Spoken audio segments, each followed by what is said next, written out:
बच्चों के मारे सबके पढ़े लिखे की बात करो, समझ गया? पढ़े लिखे ना हो, बिना पढ़े लिखे बन रहे हो। ये काहे हो रहा है कि आप अनपढ़ हो?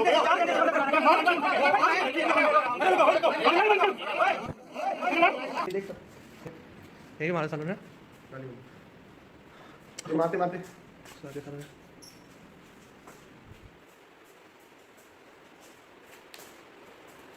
आ गया।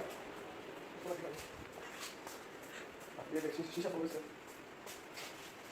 सारा शीशा तोड़ दिया। देख आराम से आगे चला जाते आ जाओ।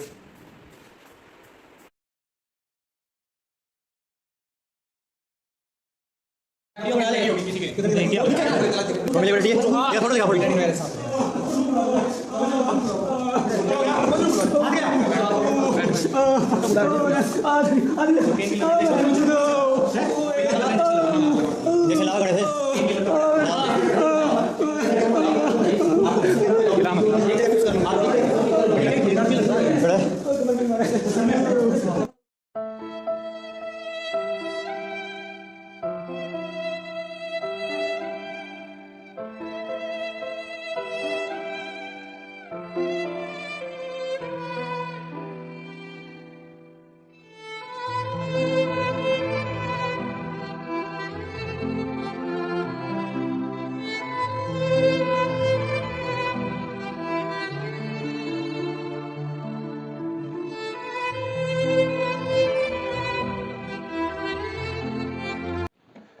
आप सब सोच रहे होंगे कि अभी ये वीडियो मैंने आपको क्यों दिखाई।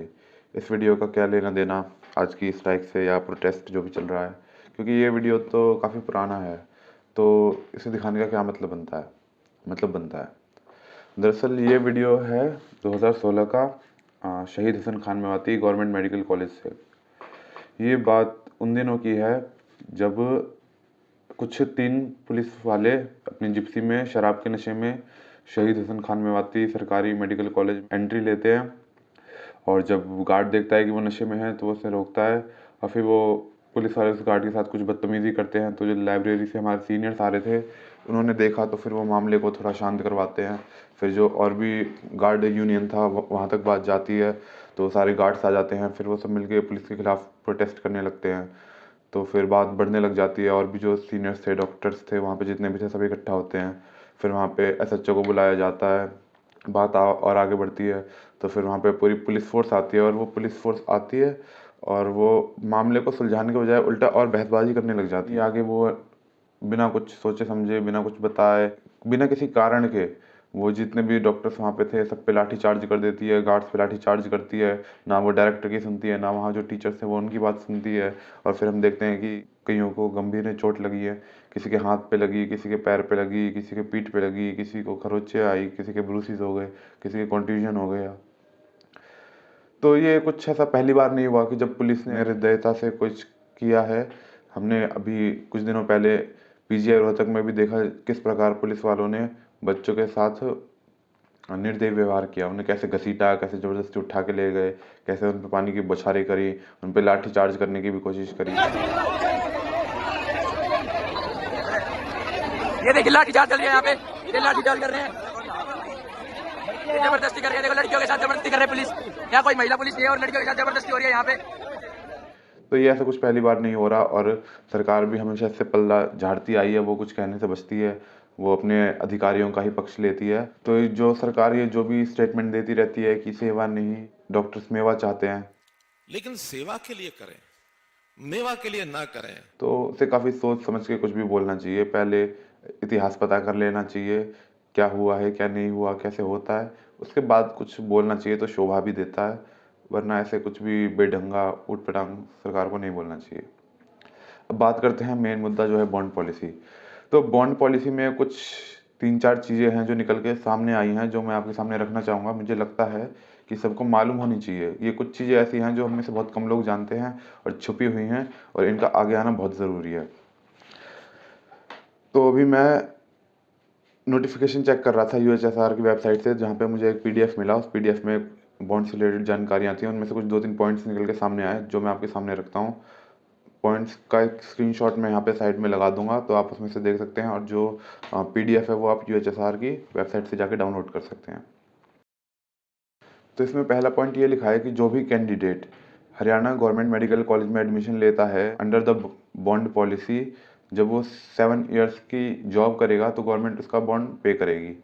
लेकिन यहाँ पे गवर्नमेंट ने एक बहुत बड़ा गेम खेल लिया है। उसने क्या किया, उसने ये गेम खेला है कि वो जो भी कैंडिडेट है गवर्नमेंट उसका बॉन्ड तभी पे करेगी अगर वो हरियाणा का रेसिडेंट है, अगर उसने हरियाणा से 12th पास करी है, उसके पास हरियाणा का रेसिडेंस है और उसके पास PPP कार्ड यानी परिवार पहचान पत्र है, जो कि भी आई थिंक मुझे लगता है कि 1-2 साल पहले से स्टार्ट हुआ है, तो उसके पास ये होना चाहिए।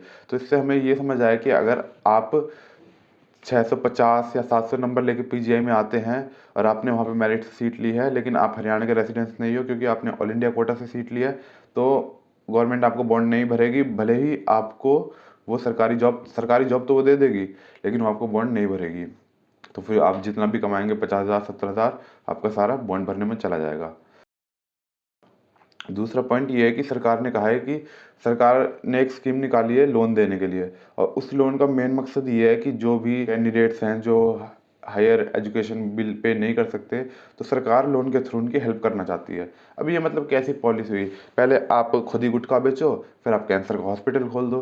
ये तो बेवकूफ़ बनाने वाली बात है। पहले तो आप फीस को 20,000 से बढ़ा के आपने 50,000 कर दी, फिर 50,000 से आपने उसे 80,000 कर दिया, अब 80,000 से आपने उसे 10 लाख कर दिया। उसके बाद फिर आप मरहम लगा रहे हो कि आप लोन दे रहे हो कि हम आपको लोन देंगे ताकि आप अपनी शिक्षा पूरी कर सको, हम आपके बारे में कितना सोचते हैं।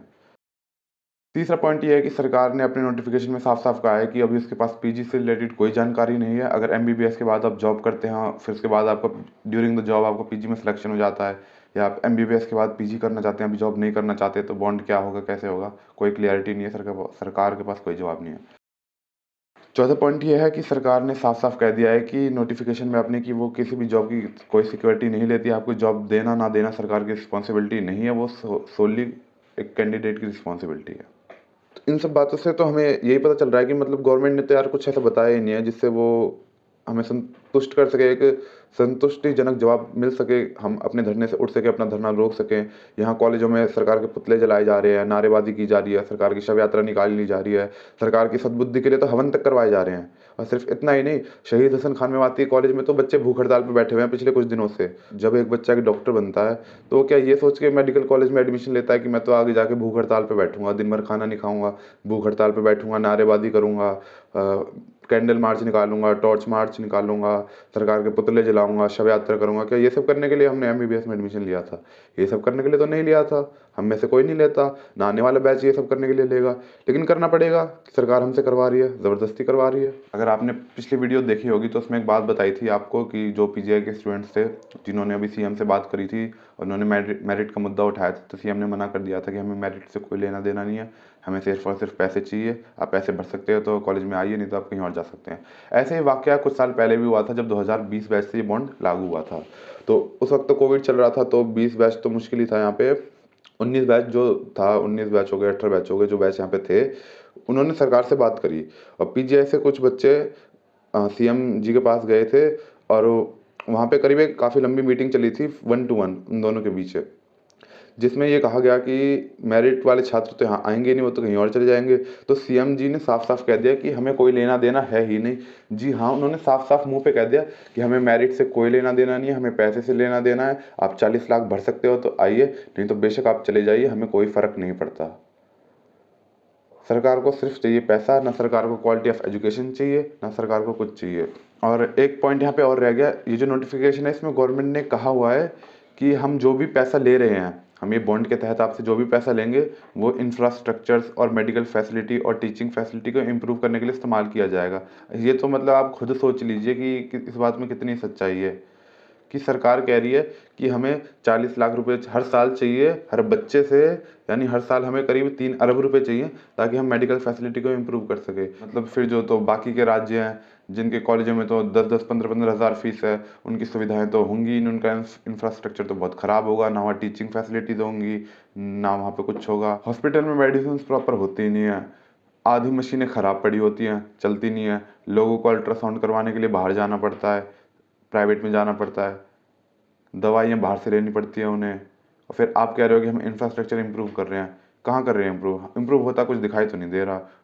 और कुछ विश्वसनीय हवालों से ये खबर भी आई है कि हमारे जो माननीय मुख्यमंत्री श्री मनोहर लाल खट्टर जी हैं, उन्होंने एक ऐसा बयान दिया है जिसमें उन्होंने कहा है कि मात्र 1.5 से 2 हज़ार छात्र ही तो धरने पर बैठे हैं, तो ये 1.5 से 2 हज़ार छात्र क्या ही बिगाड़ लेंगे, ये कौन सा ही वोट बैंक हटा देंगे।